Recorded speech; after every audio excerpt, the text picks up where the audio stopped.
Bom, eu sou o professor Sérgio Amadeu e eu vou aqui trazer mais uma videoaula, né, sobre o tema da racialidade, do racismo e a ciência. Né? Então, para isso, é, nós vamos utilizar o texto base, né, o texto da Sueli Carneiro, que é uma filósofa. Ela defendeu uma tese de doutorado que vai ser a base da nossa aula. Eu pedi para vocês lerem um trecho, né?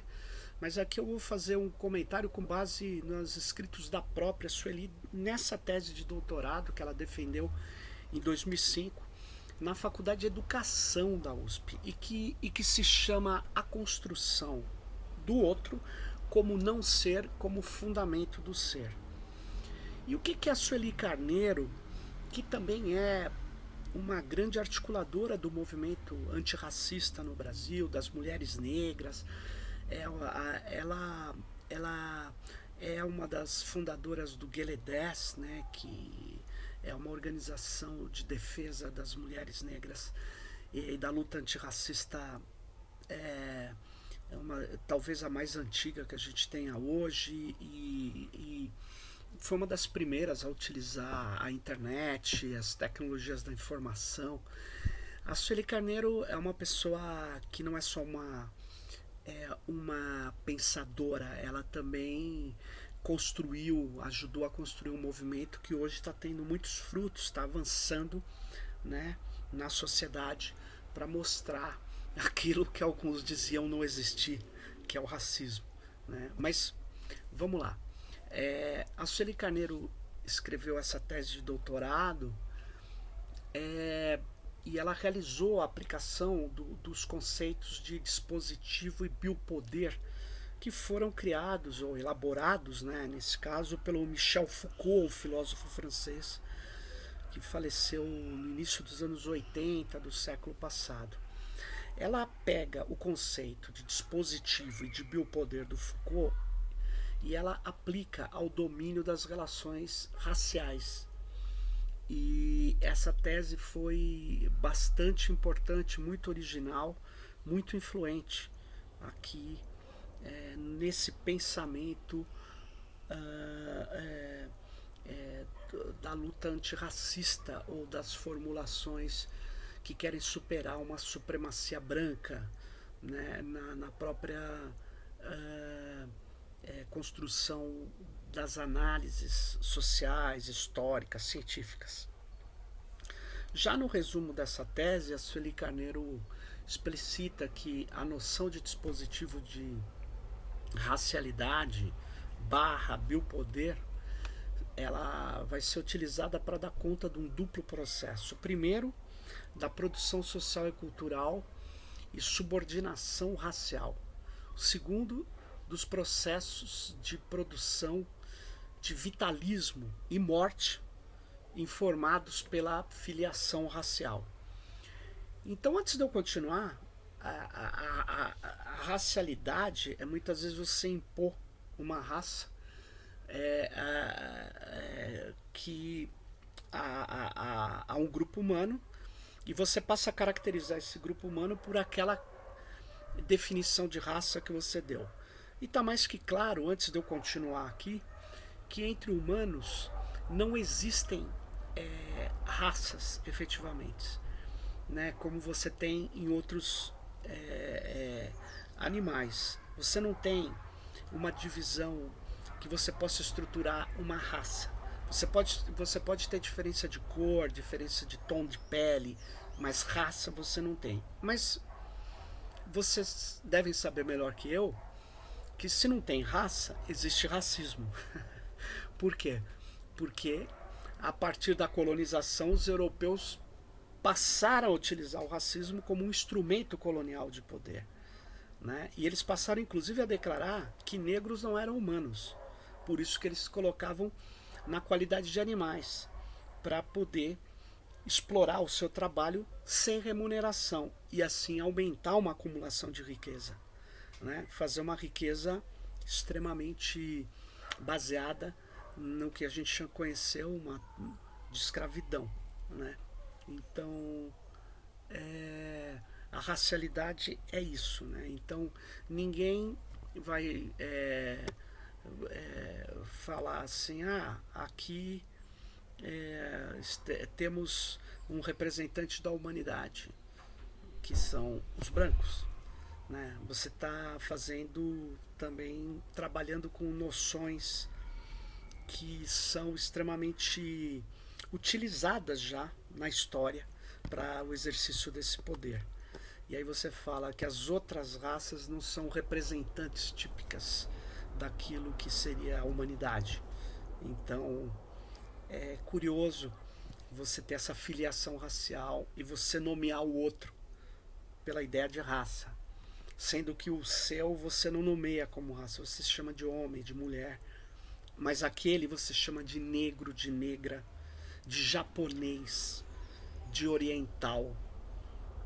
Mas você, quando vê um europeu, você máximo fala, ele é alemão, italiano e tal, mas você não fala um branco alemão, um branco italiano. Então a gente vai começar a perceber a racialidade colocada. Mas vamos voltar à tese da Sueli Carneiro. Da articulação desse dispositivo de racialidade ao biopoder, né, que é o poder sobre a vida, que o Foucault trabalha, que o poder ele se exerce sobre corpos. Então você tem um biopoder, ele se exerce nas disciplinas dos corpos, ou um biopoder que se exerce sobre a população, e aí esse biopoder se torna uma biopolítica, é uma política sobre a espécie. Então, ela vai ligar o dispositivo de realidade, de racialidade ao biopoder, que emerge como um mecanismo específico que compartilha a natureza das duas tecnologias de poder, que vai ter um mecanismo que vai surgir aí, que ela chama de epistemicídio, que coloca, né, em questão o lugar da educação na reprodução dos poderes, dos saberes, das subjetividades, dos sídios, né, que é uma palavra, que é um sufixo do latim, um radical do latim, que significa cortar, extirpar, matar, né? Então, o epistemicídio é você matar o conhecimento que não é o seu, ou o conhecimento que não é aquele que você considera o válido. Então você ceifa esse conhecimento. Então a Sueli diz que a racialidade e o biopoder, ele vai utilizar de uma tecnologia também muito importante que se chama epistemicídio, que é desqualificar o saber feito pelo outro, pelo negro, por exemplo, que é o que ela está falando, né? E ele vai ser produzido por esse dispositivo de racialidade, né? É muito curioso isso, né?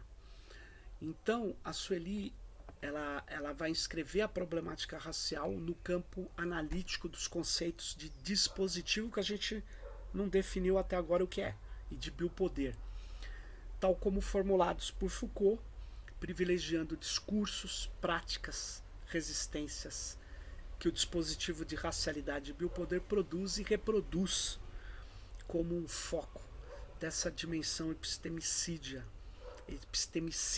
que é de matar, anular, ceifar o conhecimento, o saber, o discurso de saber do outro, né?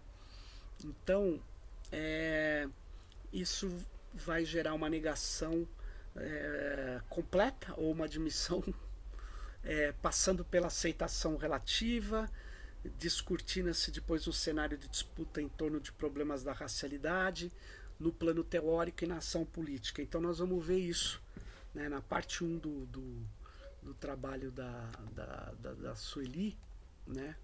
Ela vai tratar do poder do saber e dessa subjetivação. Então ela é composta em 4 capítulos, né? No primeiro, a Sueli vai tratar do conceito de dispositivo do Foucault. Eu pedi para vocês lerem uma parte do capítulo 1, né, uma parte desse capítulo 1, onde ela trata do dispositivo, né, a partir do Foucault. Então o Foucault aplica essa noção de dispositivo a partir do campo de sexualidade, e ela vai empreender de modo semelhante para o campo da racialidade. Né? Isso foi muito interessante o que ela fez. E no capítulo 2 ela vai tratar do conceito aí de biopoder, que eu falei muito rapidamente, e sua capacidade explicativa, né? No que se refere a como se faz viver e se deixa morrer, ou se faz morrer e se deixa viver, que são um jogo que o Foucault faz quando trata, por exemplo, da biopolítica, né?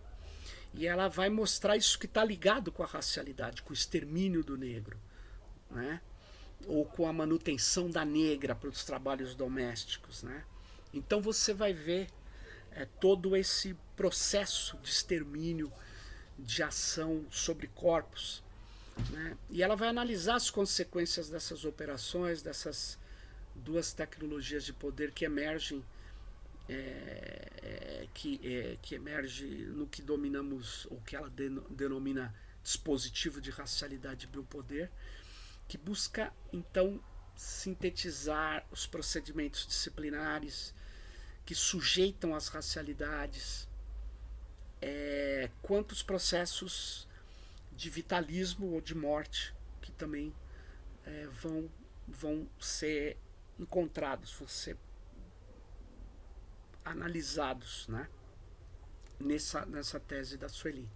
Do interior dessa analítica, portanto, a Sueli destaca a conformação do dispositivo de racialidade e biopoder, o epistemicídio, que vai ser o centro do capítulo 3 da tese dela.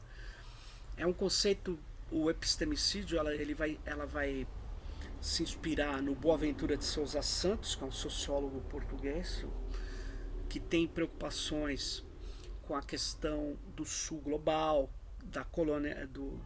do trabalho anticolonialista.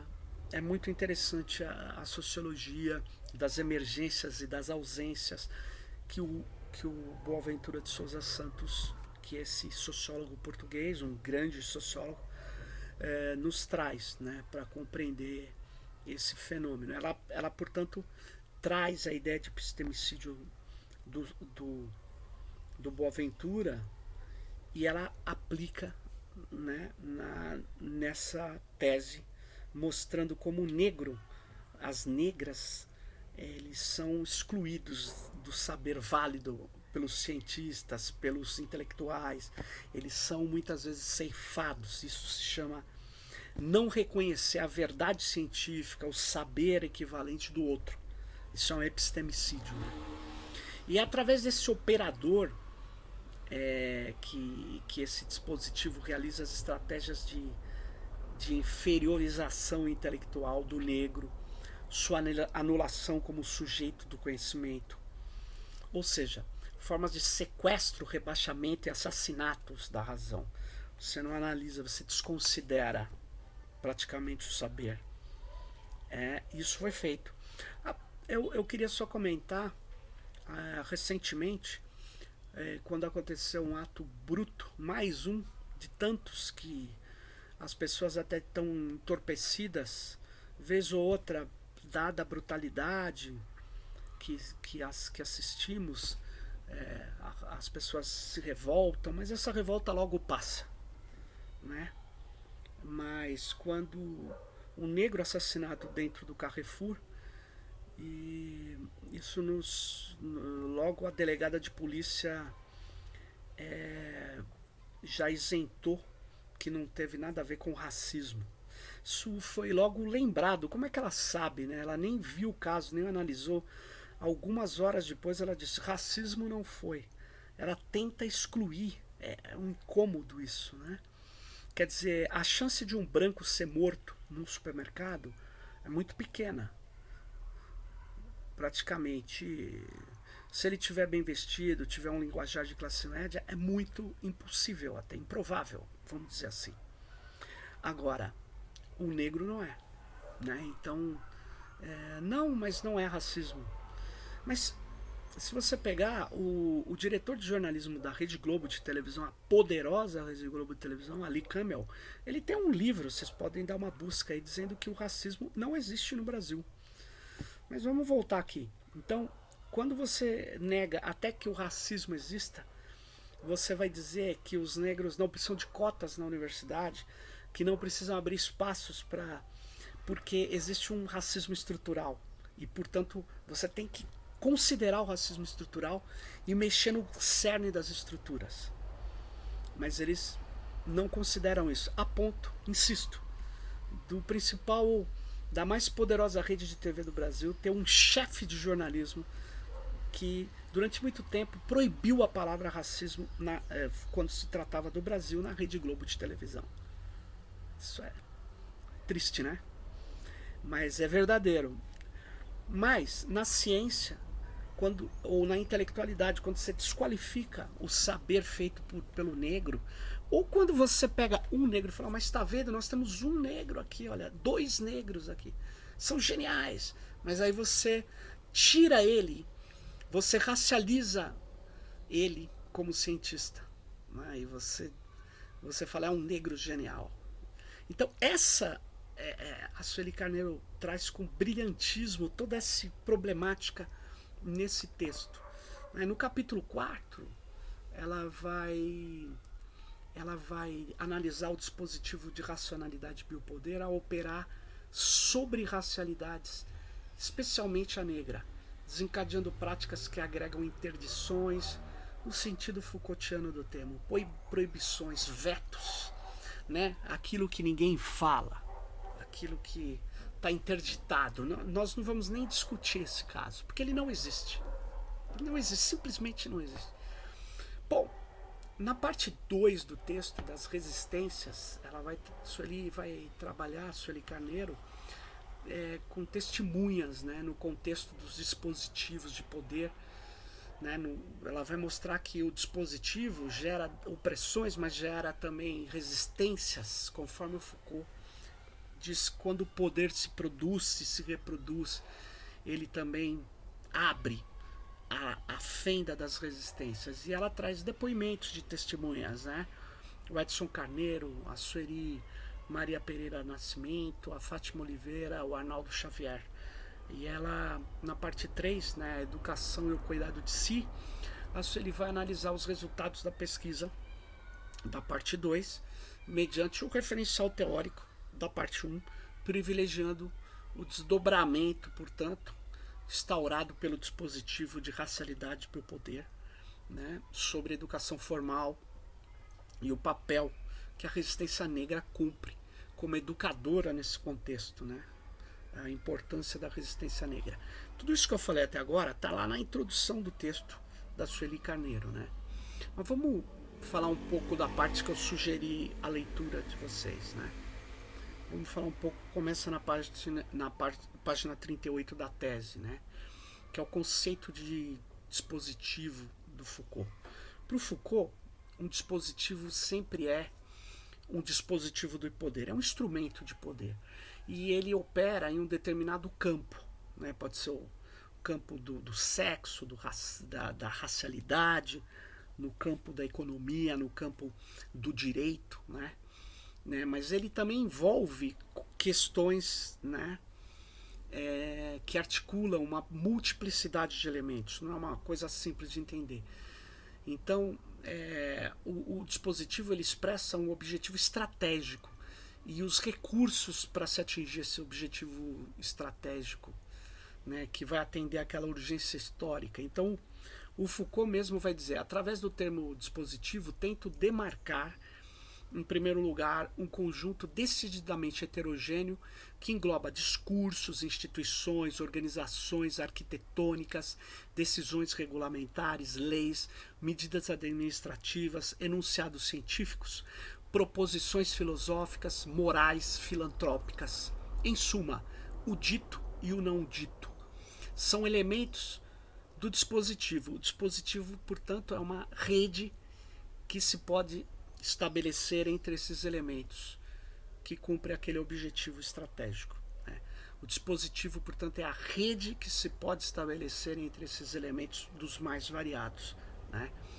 E ele tem essa função estratégica. O Foucault entende que o dispositivo ele corresponde a um tipo de formação em um determinado momento histórico que teve como função principal responder a uma urgência, né? O dispositivo tem, portanto, uma função estratégica dominante. E é nesse nosso pressuposto, diz a Sueli Carneiro, de que essa noção de dispositivo oferece recursos teóricos capazes de aprender a heterogeneidade de práticas que o racismo e a discriminação racial engendraram na sociedade brasileira. A natureza dessas práticas, a maneira como elas se articulam e se realimentam e se relacionam para cumprir um determinado objetivo estratégico. Pois, em síntese, o dispositivo para o Foucault consiste também em estratégias de relação de força sustentada por tipos de saberes e sendo sustentadas ou por eles sustentadas, né? É isso. Então, só para retomar muito rapidamente aqui, o Foucault trabalha com a questão do normal e do patológico, né? Então, quando ele vai analisar a loucura, o Foucault irá determinar que tem uma prática divisora que o dispositivo instaura na demarcação entre o normal e o patológico. Para demonstrá-lo, o Foucault faz uma arqueologia da loucura, né, do estatuto da loucura. Em diferentes momentos históricos, ele vai ver textos, receitas médicas, prescrições de psiquiatras ou médicos que tratavam a loucura. Ele vai ver as diferentes a literatura, como tratava os jornais, enfim, ele faz uma arqueologia. E ele vai ver que momentos anteriores à modernidade ocidental, o louco tinha um valor sagrado. Mas quando chega o Descartes, a época do Descartes, né, ali o iluminismo, início do... Você vai ver que a loucura passa a ser considerada como uma experiência de desrazoabilidade, né, de falta de razão. E vai evoluir então para a insensatez e por fim para a ideia de doença mental. E aí você trancafia o louco, né? No caso do dispositivo, portanto, de saúde mental, o sujeito forma, né? O sujeito forma da loucura, né? Ele emerge de saberes, né? Vai ter o saber do direito, o saber do médico, vai ter disputa entre o juiz e o médico, né?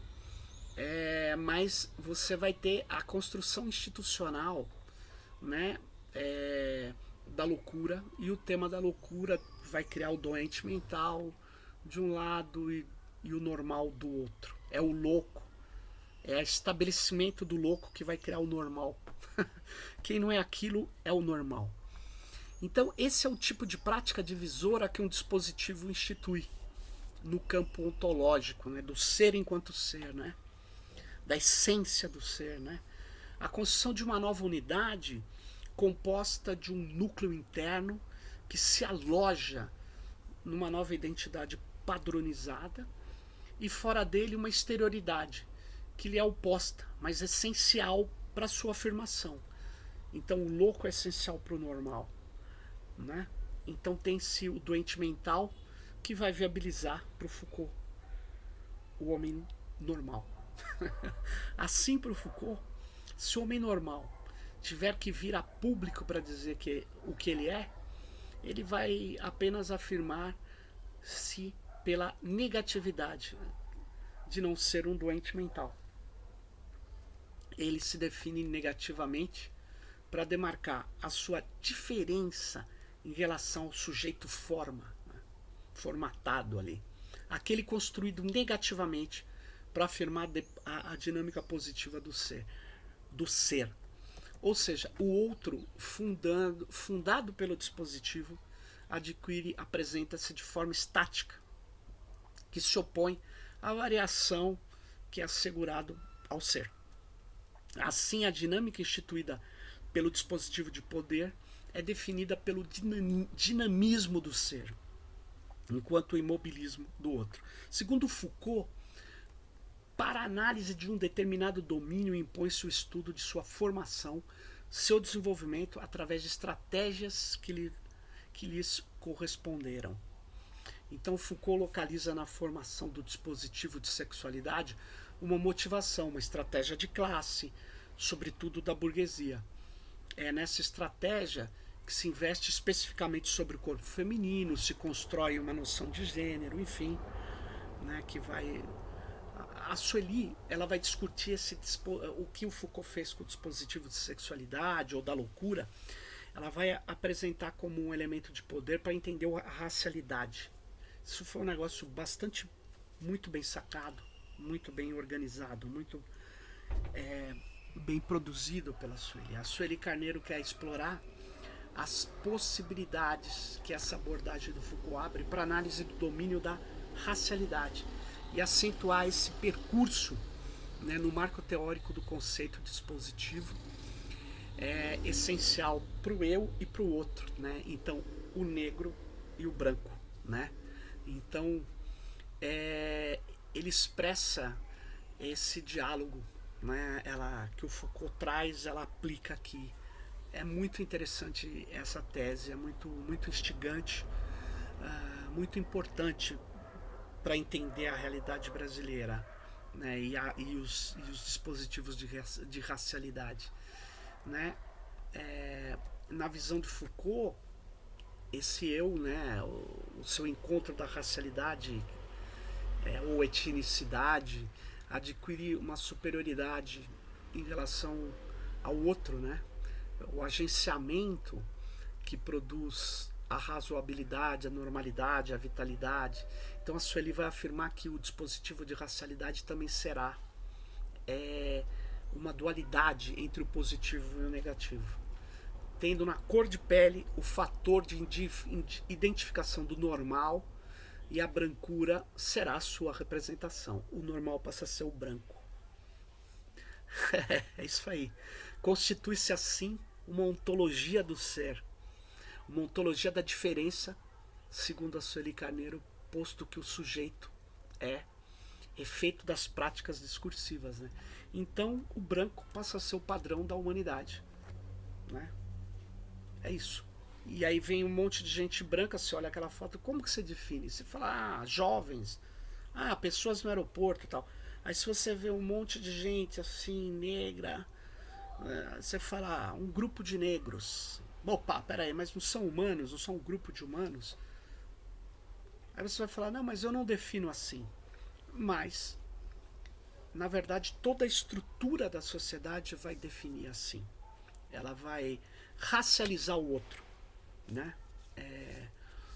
Principalmente aqui no Brasil. A brancura passa a ser o parâmetro de pureza artística, de nobreza estética, de majestade moral, de sabedoria científica.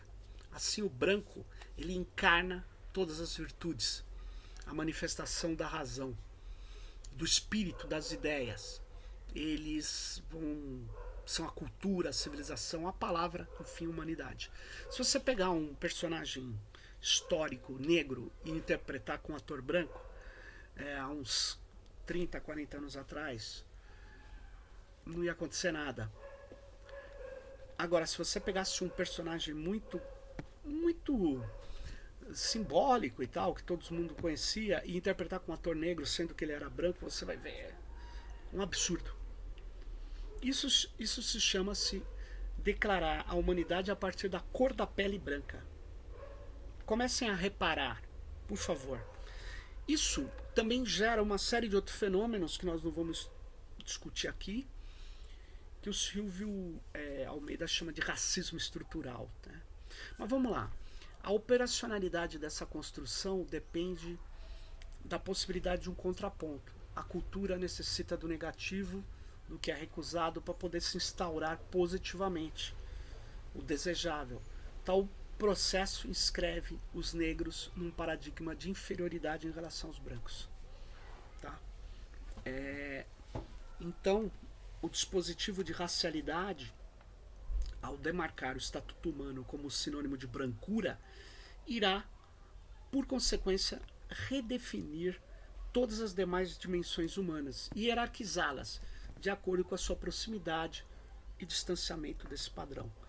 Quando a gente projeta um algoritmo, esses ideais estão lá presentes na mentalidade dos desenvolvedores, também nas escolhas dos bancos de dados e nos tagueamentos das imagens dos bancos de dados para o aprendizado de máquina. Por isso que você vai ver várias expressões de sistemas algorítmicos que já criaram várias soluções, resultados racializados, racistas, né?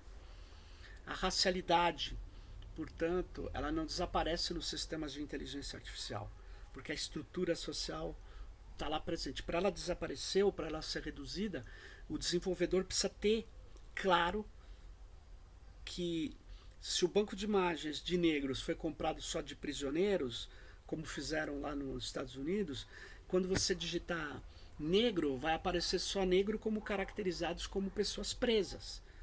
Então, e os brancos como pessoas não presas. Criminosos, então, são negros. Então, por quê? Porque o algoritmo vai encontrando padrões no que oferece a ele, no caso, no algoritmo de aprendizado de máquina. Essas racialidades vão estar presentes nas tecnologias, na ciência também. Como escreveu Sueli Carneiro, a gente tem o fundamento do branco como ideal de ser, né? Então, a mística da mulher branca para os não brancos, né? Então, essa forma ela vai se colocar também o corpo, né? O corpo da mulher, ela vai expressar determinadas questões culturais, vai incitar determinadas questões. E a Sueli fala, Isildinha Batista Nogueira afirmou, o corpo funciona como marca dos valores sociais. Nele, a sociedade fixa seus sentidos e valores. Socialmente, o corpo é um signo. Muito boa esse trecho que ela selecionou na sua tese da Isildinha Batista Nogueira. As câmeras de biometria facial operadas pelos sistemas algorítmicos são projetadas em meio a esses valores, né, que vão captar o corpo como signo, né, e que vão racializar esse certo signo. E por causa disso, inclusive, que a prefeitura, ou o conselho do dirigente da cidade de São Francisco, equivalente a uma Câmara de Vereadores aqui no Brasil, tinha vetado antes da pandemia o uso de sistemas de inteligência artificial que fizessem o uso de câmaras espalhadas na cidade para detecção de biometria e de crimes e criminosos e tal. E aqui no Brasil não, isso é uma febre, isso virou sinônimo de segurança. E o que vai acontecer? O corpo racializado é que vai sofrer. A segregação, a violência vai ser agora ampliada pelos sistemas de biometria, de inteligência artificial. Por quê? Porque eles não foram tratados para não ser isso que a sociedade é. Então, eu queria só colocar essas pequenas ideias, a tese magistral da Sueli Carneiro, e quem tiver interesse que lê ela inteiramente. Ela não vai tratar de algoritmo, ela não vai tratar de sistemas de inteligência artificial, mas ela abre também um espaço para você compreender isso, tá? Espero que vocês tenham gostado e fiquem aí com a leitura. É importante ler os trechos que eu selecionei e quem se interessar, leia o texto inteiro. Valeu, pessoal. Até a próxima.